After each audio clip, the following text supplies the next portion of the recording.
Hey Brainiacs, this is just a quick update. You're going to be hearing several episodes in the next few days. Uh, they are rerun episodes from several years ago, holiday themed episodes. They're mostly oriented around Christmas. That's my background, my tradition, and so that's just where I come at it from mostly. I hope you know from listening, this is a show that is quite open and embracing of all traditions and all different types of people. We talk a lot about diversity, neurodiversity, but I don't know, there's just lots of that going around that is very important. So I hope it's okay with you. But a lot of these center around that. Over the next few days, up until the traditional Christmas holiday, December 25th, you're going to hear these reruns. When I put on, there's a couple of new episodes that'll launch a little bit closer to then. I'll put a big NEW in all caps for those so that you'll know which ones they are. So I hope you enjoy that. One quick thing, did you know that when you work as a therapist, sometimes people ask you, like, what are some tips for surviving the holidays? That actually happened to me twice when I worked in a community mental health agency. We got a call from a reporter 2 different years in a row, actually, and for some reason it got routed to me. They always just kind of look around and say, who's not in session right now? So they say, do you want to talk to this person? And so they pipe it through, or, well, I should say transfer it. That's the modern, technological, appropriate way of saying that.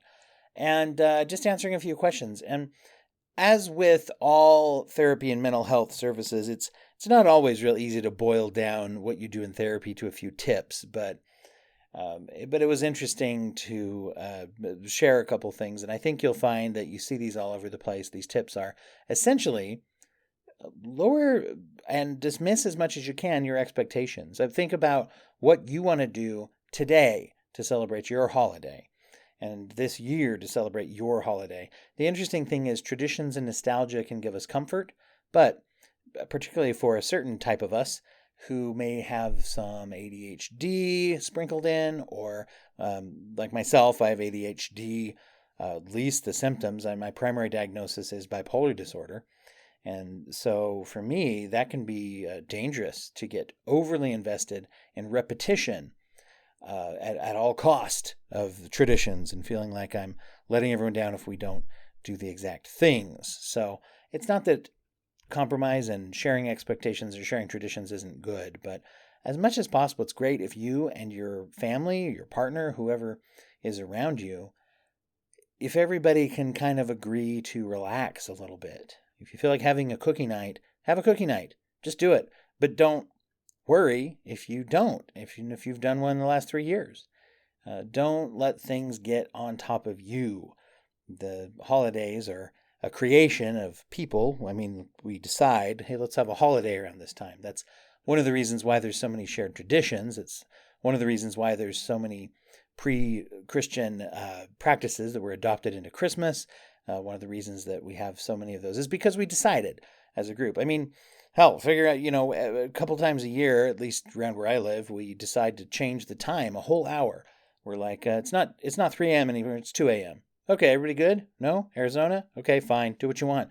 So we can decide to do a lot of different things, and we can adapt that on a smaller level, a micro level with ourselves and those that we love. Particularly if there's agreement. But if there isn't agreement, you might need to have a boundary around that as well.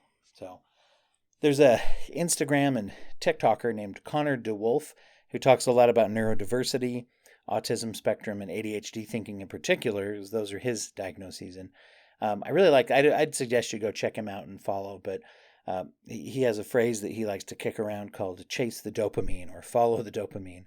And when you do have neurodiverse aspects of your life, or if you're just the kind of person who is whimsical and enjoys embracing things, those are not mutually exclusive, by the way. But if you're the kind of person who's bursting with that type of creativity and that type of open-mindedness, man, I would really encourage you to go with it and say, what does my creativity take me?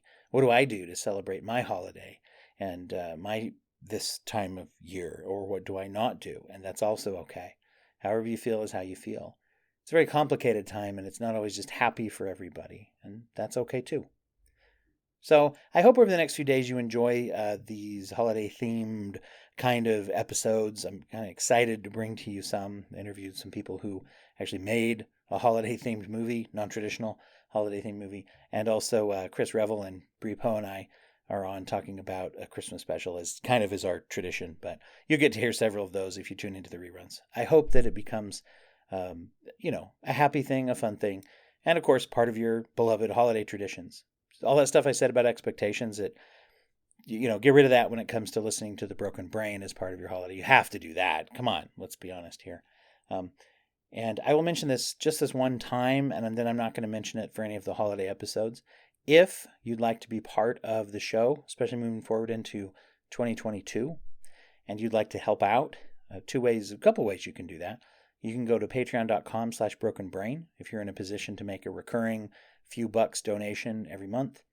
If you go to buymeacoffee.com/brokenbrain and you'd like to make a one-time kick in to keep the podcasting lights on, it's allowed me to broadcast a little bit more and to share a little bit more with you. And I look forward to doing more and bigger projects and interactions. And in 2022, I want to start some projects where you can take part in some stuff. And that can be, accessed through those things as well. So the other way you can get involved is tweet at me at BreakABrain. Share the links to the episode. Also, let me know if there's anything that you're breaking your brain around, anything that's cool or amazing or, anything at all, particularly in the world of psychology, culture, media, entertainment.